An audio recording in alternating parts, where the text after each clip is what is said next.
Let's start with a story. Bob was 56, a former college athlete who still ran 5 Burmese shots and lifted weights 3 times a week. He had a slim waist, a resting heart rate of 60, and his friends called him the health nut. One morning, after a light jog, Bob collapsed. The diagnosis? A massive heart attack. How could this happen? The answer lies in a myth that's been silently putting even the healthiest people at risk. The idea that exercise alone is enough to shield your heart. Being physically active is one of the best things you can do for your cardiovascular health. But it's not a force field. You might be burning calories and building muscle, but if you're ignoring your blood pressure, stress levels, sleep quality, or family history, you could still be on a dangerous path.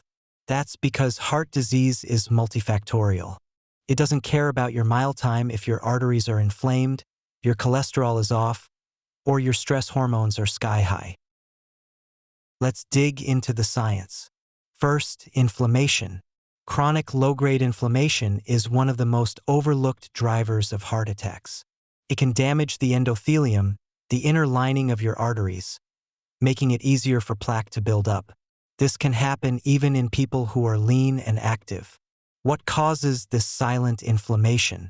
Poor sleep, emotional stress, processed food, high-sugar diets, exposure to environmental toxins, even overtraining without proper recovery can contribute. So, while exercise reduces some inflammation, it doesn't cancel out all the sources. Now let's talk about cholesterol. Yes, you can have a six-pack and still have high LDL cholesterol or dangerous ratios between HDL and triglycerides.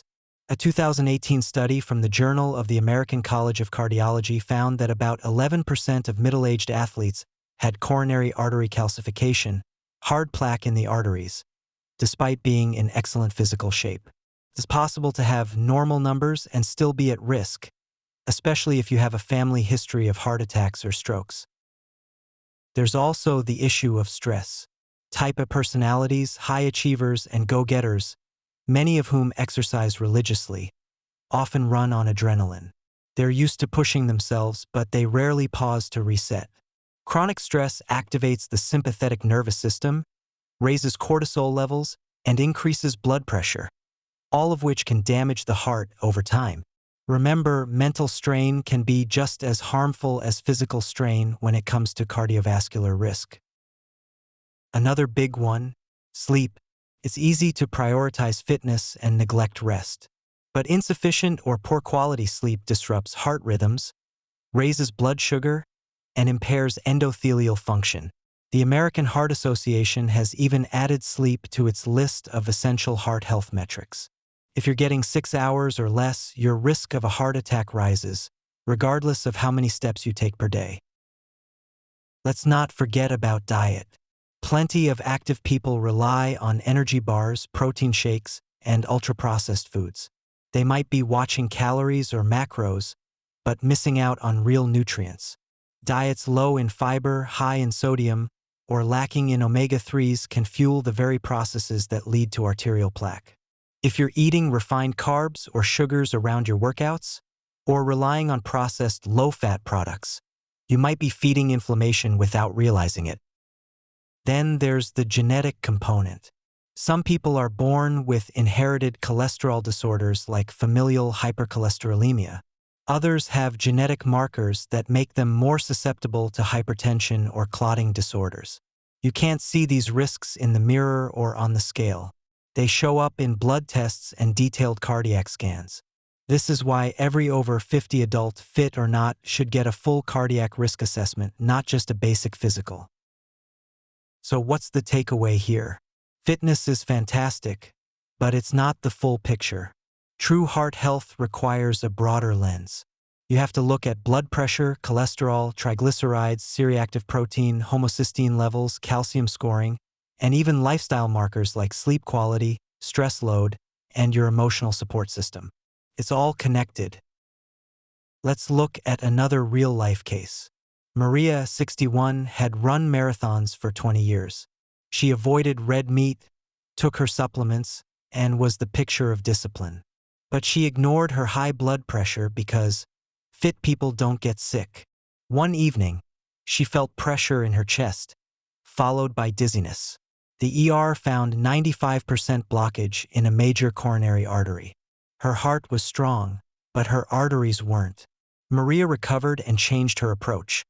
She still runs, but she now monitors her BP, practices meditation, and checks in with her cardiologist regularly.